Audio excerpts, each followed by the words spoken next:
अगर तुम SBI PO, IBPS PO या फिर आरआरबी पीओ की तैयारी कर रहे हो तो जो क्वांट्स है वो तुम्हारा पेपर बना भी सकता है और बिगाड़ भी सकता है। सबसे बड़ा मिथ तो ये होता है क्वांट्स में कि तुमको 35 आउट ऑफ 35 क्वेश्चन करने हैं, लेकिन वो खाली आरआरबी पीओ में हो सकता है, उसमें भी पॉसिबल नहीं रहता है। तुमको एक्यूरेसी और नंबर ऑफ अटेम्प्ट्स जो है वो 20 से 25 के बीच में रखने हैं, और एक्यूरेसी अगर उसमें 90 प्लस है तो काफी गुड है, तुम यहाँ पर पेपर निकाल लोगे। सबसे पहले तुमको फाउंडेशन क्लियर करना है, जितने भी बेसिक टॉपिक्स हैं उनको क्लियर कर लेना है, ताकि जो भी आपका फाउंडेशन है उस पर आपको गलती ना करने बने।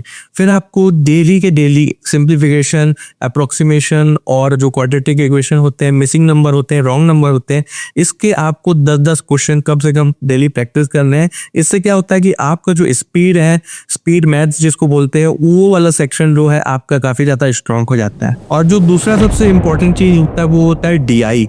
डीआई भी अगर आप किसी पीओ के एग्जाम का प्रिपरेशन कर रहे हो तो उसमें आप देखो कि डीआई एक इजी वाला आता है या फिर मॉडरेट वाला आता है, और दूसरा जो रहता है हार्ड आता है। हार्ड तो नहीं कह सकते, लेकिन आपका काफी ज्यादा टाइम वेस्ट कर सकता है। तो आपको सिलेक्शन प्रैक्टिस के लिए भी कम से कम डेली आप 4 से 5 डीआई प्रैक्टिस करो, ताकि आपको सिलेक्शन हैबिट भी हो जाए कि कौन सा डीआई को ज्यादा टाइम लग सकता है और कौन सा जल्दी बन सकता है। तो जब आप एग्जाम दोगे तो आपको पहले जो जल्दी बन जाएगा, इजी बन जाएगा, क्योंकि देखो नंबर तो दोनों में 5-5 ही रहेगा, तो जो जल्दी बन जाए उसको आपको पहले टारगेट करना रहेगा, ताकि आपका जो नंबर ऑफ अटेम्प्ट्स है वो बढ़ जाए। अब तीसरा बात कर लेते हैं जो कि होता है अर्थमेटिक सेक्शन। और अर्थमेटिक सेक्शन ऐसा सेक्शन है जो कि बहुत ही कम लोग कर पाते हैं, खासकर बीओ का अगर वो एग्जाम है तो काफी कम लोग कर पाते हैं। ऐसा नहीं है कि उनको बनता नहीं है, लेकिन जो टाइम है वो खाली 20 मिनट होता है, जिसके कारण नंबर ऑफ अटेम्प्ट्स नहीं हो पाते हैं। तो आपको क्या करना है, अगर आप डीआई कर लेते हो इजी वाला, और जो थोड़े बहुत जो स्पीड मैथ्स है 5-6 स्पीड मैथ्स मिलेंगे पीओ के में,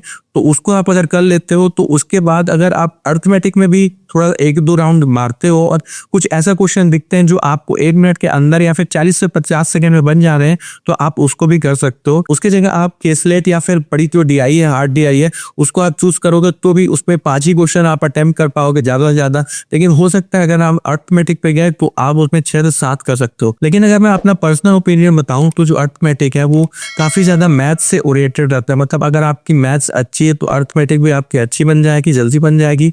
लेकिन अगर आपकी मैथ्स वीक है तो आप कहीं ना कहीं वहां पर स्ट्रगल करोगे। तो कोशिश कर सकते हो, अगर आप प्री का एग्जाम दे रहे हो तो अर्थमेटिक वहां पर कुछ हद तक स्किप कर सकते हो। लेकिन मेरा मानना है कि आप क्वेश्चन को स्किप, मॉक टेस्ट जब दे रहे हो तब स्किप करो, एज अ रियल अटेम्प्ट करो, लेकिन आप उसको प्रैक्टिस कर लो। मॉक टेस्ट के बाद जब एनालाइज कर रहे हो तो उसको प्रैक्टिस कर लो, क्योंकि अगर आप प्रैक्टिस नहीं करोगे तो आप उसको पूरा भूल जाओगे और फिर वो चीज मेंस में आपको दिक्कत दे सकती है। और चौथा जो सबसे बड़ा स्ट्रैटेजी मैं बताऊं तो उसमें 2 स्ट्रैटेजी आते हैं। एक, पहला आपको अच्छा टीचर को फॉलो कर लेना है। अच्छा टीचर सभी होते हैं, लेकिन आपको जिससे समझ आ रहा है वो आपके लिए अच्छा होगा। पर्सनली मैं आशीष अरोड़ा सर को फॉलो करता हूँ, आप हर्षल अग्रवाल को भी देख सकते हो, वो भी काफी अच्छा पढ़ाते हैं और काफी अच्छे अच्छे शॉर्ट ट्रिक्स भी बताते हैं। तो ट्रिक्स के लिए आपको टीचर से ओरिएंटेड रहना पड़ेगा, क्योंकि आप शुरू में ट्रिक्स नहीं जान रहे होगे। मैं भी जब बेसिक्स में आया था तो मेरे को 5 मिनट लग जाते थे एक अर्थमेटिक क्वेश्चन सॉल्व करने में।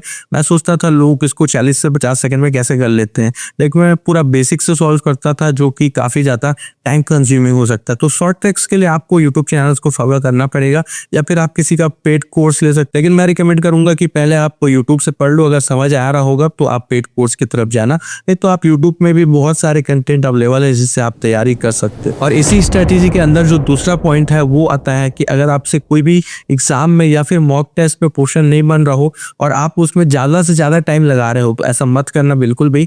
आप जो उसका एवरेज टाइम है, जैसे स्पीड मैथ्स का है, तो उसका 1 मिनट से अगर आपको ज्यादा लग जा रहा है तो अगर हम क्वेश्चन बनने वाला है तो आप उसको बना लो, नहीं बनने वाला तो छोड़ दो भाई। क्योंकि ईगो में लेकर अगर आप जाओगे तो उस चक्कर में आपके कहीं 2 या 3 क्वेश्चन और बन जाते, लेकिन आपने ईगो में ले लिया और वो क्वेश्चन भी नहीं बना और साथ ही साथ आपके 3 नंबर भी गए। तो ऐसा बिल्कुल मत करना। अगर आपसे कोई क्वेश्चन नहीं बन रहा है तो आप उसको स्किप करो बेडर, क्योंकि भाई 1 नंबर ही स्किप होगा। लेकिन अगर आप उस पर लटके रहे तो आपका 5-6 नंबर लॉस हो सकता है। तो अगर आपको इसी तरीके से क्वांट्स मेन के लिए भी स्ट्रेटेजी चाहिए कि आपको डेली कैसे प्रैक्टिस करना है क्वांट्स मेन के लिए, तो आप कमेंट करके बता सकते हो, मैं वीडियो बना दूंगा।